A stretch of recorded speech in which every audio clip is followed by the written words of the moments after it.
Hello again, fight fans. I am Jason Burgos for Sherdog.com, and I once again have the pleasure of speaking with a fighter I have a lot of respect for. He's a former one championship lightweight champion and a reviewed sports star in his homeland of the Philippines, which is exactly where he will be competing on January 31st, just a few days away, at One Championship Fire and Fury.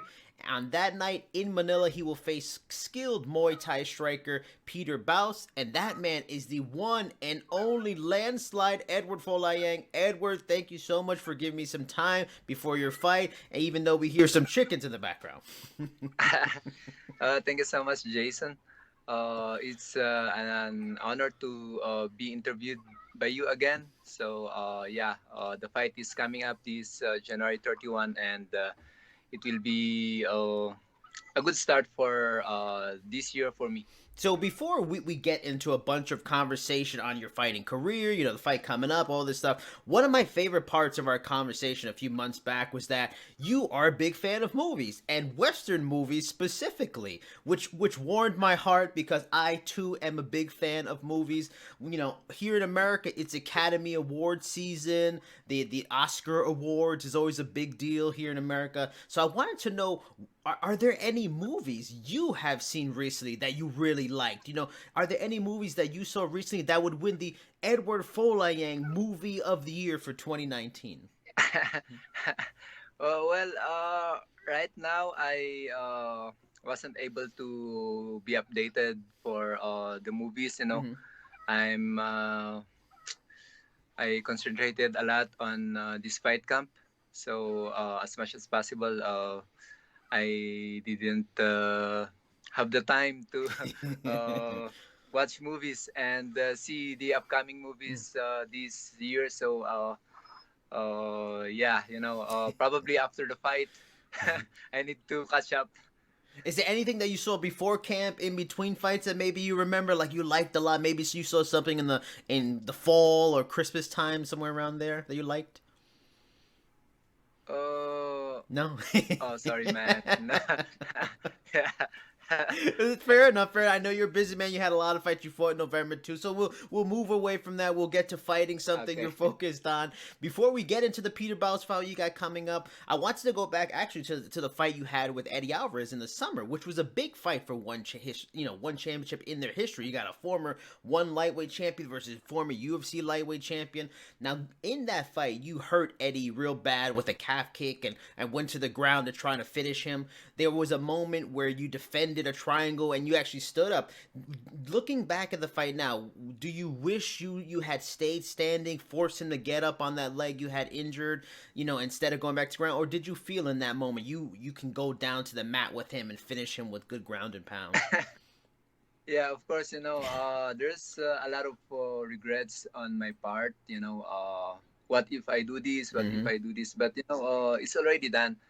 The only thing that keeps me standing now is that I learned a lot of lesson on that Mm. past fight.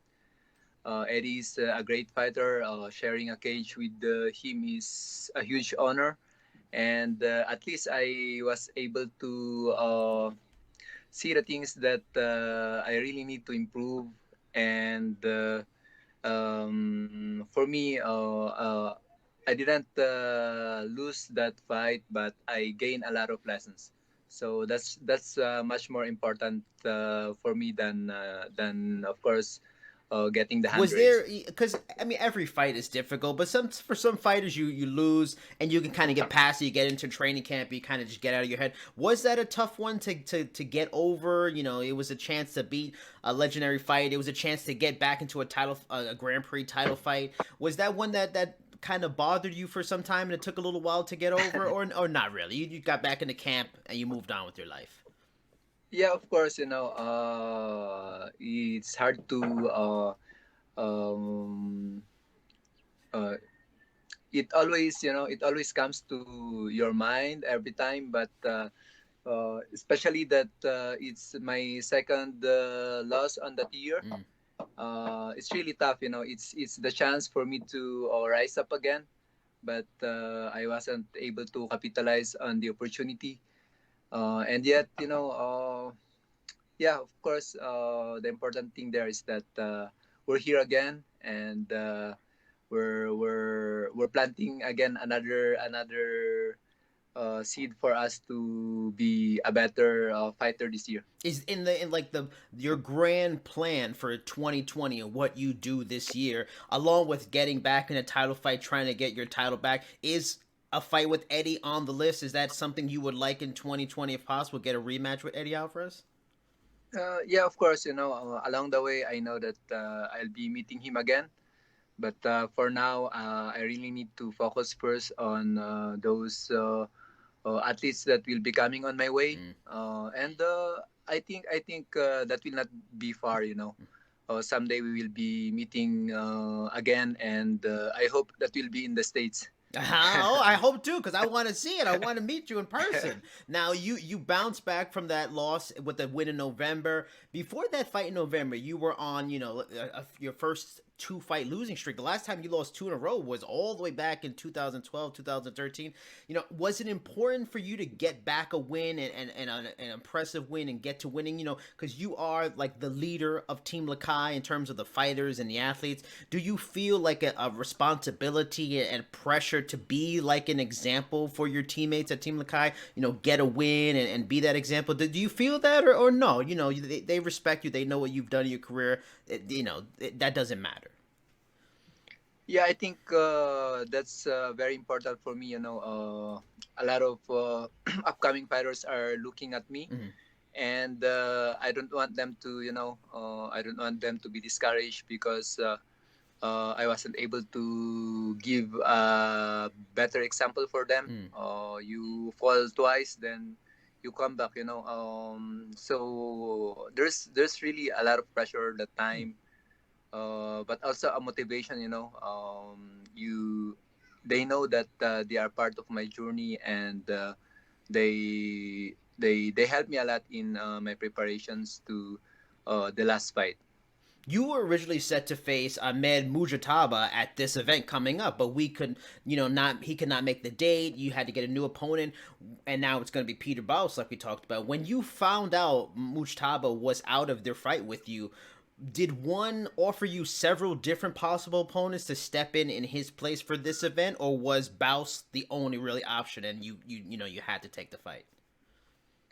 Yeah, it's only Baus. Mm. The I think he is the only athletes that was able to have the heart to step on. Mm. So there's a lot of adjustment to do, but that's why we are here. We are athletes, so we need to face whatever athletes that will be coming on our way. On paper, Baus he seems like a more difficult opponent than what were you going to have in Mujtaba. You correct me if I'm wrong, and in that way, especially on a few weeks' notice, because the change I think happened maybe 3 weeks ago, somewhere around there. Is this new opponent in fighting Baus? Do you feel like scouting him, preparing for him now? Is he a more difficult test in your mind than what you were originally going to get with Mujtaba? Yeah, of course. Baus had a height advantage. Mm-hmm. He's more on a striker, and he have a good record also in his fight. Mm-hmm. So I the time for me to adjust is just short, but I think we have the same strength on striking, and it will be a good test for the both of us. And you faced a lot of good strikers in your time. You are a very talented striker. He has a real good striking attack. He has won some awards in terms of Muay Thai in the Netherlands, where he's from, in Europe. He has a bit of a judo background too. Like you mentioned, he's taller. He's a lot taller than you, about 5 or 6 inches taller than you. 6, yeah. I mean, he's a big guy for the weight class because of his skills, because of his size, because it also is on a shorter notice than your usual fights. Is this like one of the toughest tests you've had in one championship because of all those different things? His height, short notice, his skills. Is this really a major threat for you in this fight? Um, yeah, of course. It.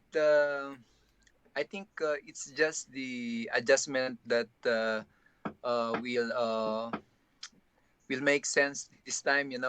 Especially the short notice and the difference between his style and my style. But I think I can be able to manage him. We're both strikers, so it's that the thing that I'm looking forward. It will be a good striking matchup, but it's still MMA. I really need to have a good game plan for him and capitalize on the things that I can see as his weaknesses. You are a big star. You know, one of the faces of one championship. So if you didn't want to fight this fight, I mean they would have to respect that. Was there ever a point where you're like, this is kind of short notice. I was preparing for somebody else. This guy's a lot taller. Was there ever a thought like, I don't know if I don't really like the situation, or did you like whatever? I'll fight anybody. I'm Eduard Folayang. I'll fight anybody. uh, you know, uh, you cannot say no. You For me, it's we are an athlete. We are martial artists. We need to be flexible. We need to adjust. Uh, um, what comes into my mind is that yeah, what even in the way I can be able to meet this guy. So probably this is the time that I will be able to meet him. So All right. just meet him. You know what I Yeah, yeah, mean. yeah, Along the way, we will be able to meet each yeah. other. So probably this is the time. So yeah, let's All meet. right, fair enough, fair enough. Now, based off of the information on the One Championship website, including yourself, there are supposedly five Team Lakay fighters on this card. Three of them are going to be in the top three fights, which is amazing. First, does something like that, when five fighters on one card, does that show to you, like Team Lakay specifically, their importance to One Championship, that they wanted to put so many fighters on the card and in the top three fights? And then also having so many fights on the card from one camp, is it really fun? Does it help training? Does it make a camp go easier if you have so many teammates all preparing along with you to fight on all the same night? Does it make a camp even more fun? Yeah, this means a lot. I think it's because we are the team here in the Mm. Philippines that had been able to to make it competitively in the international scene. So it really means a lot for us. The popularity is, I think, big here, especially here in the Philippines. And in the camp, it's fun. It's fun. Especially that you are preparing together. There's that motivation, and there's this camaraderie. You share whatever the things that you had seen to each other's opponent, Mm. and you can be able to put it all together to create a good game plan for each one of them. So I think it's not that hard. We have a lot of trainers who help each one of us. Also, our teammates. Everybody is busy preparing their skills, sharpening their Mm. tools. So everybody motivates each other. Mm. I think that's the main thing there. Now, one major story in your home country right now is the activity and the dangerous activity of the volcano that's going on, and they talk about scientists feel could erupt in a major way. One, do your teammates, any of the coaches at Team Lakay, do they have any friends or family that live in that region of the Philippines where the volcano's at? Uh, I think we don't have. Mm. We are separated around 8 hours, 8 hours Mm. drive.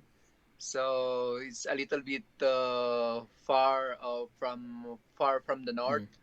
Mm. Uh, yeah, it's a little bit far. That's why I think no one from the team is affected. Mm. It's just we are also affected because it's our countrymen Yeah. who are suffering from the kind of tragedy, and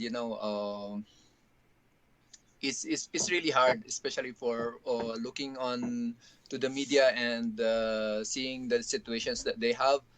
But what we can be able to do is just to help and pray even in our small Is ways. that like a conversation you and teammates and trainers have had in the last a week or so? You know, if it does, they say erupt in a major way, like scientists think, big volcanic eruptions like that can cause issues for people from hundreds of miles away with all the clouds and the ash stuff like that. Is that a conversation in Team Lakay gym as you go into this fire? Are people kind of worried about that, talking about that a little bit, a little concerned about that eruption if it happens? Oh yeah, it's really a thing that make everyone worry. It's a natural calamity, and you cannot predict when it erupt. So uh, it goes a lot of fear from a lot of people, and the good thing also there is that it gives a reminder to everyone to be prepared, especially tragedy always comes in unexpected Yeah. ways, just like Kobe Bryant, right? Yeah, unbelievable. Was that a big So deal in the Philippines? I mean, it's a big deal here in the yeah, U.S. There's a lot of people like teammates. You like, wow, Kobe Bryant. It's unbelievable.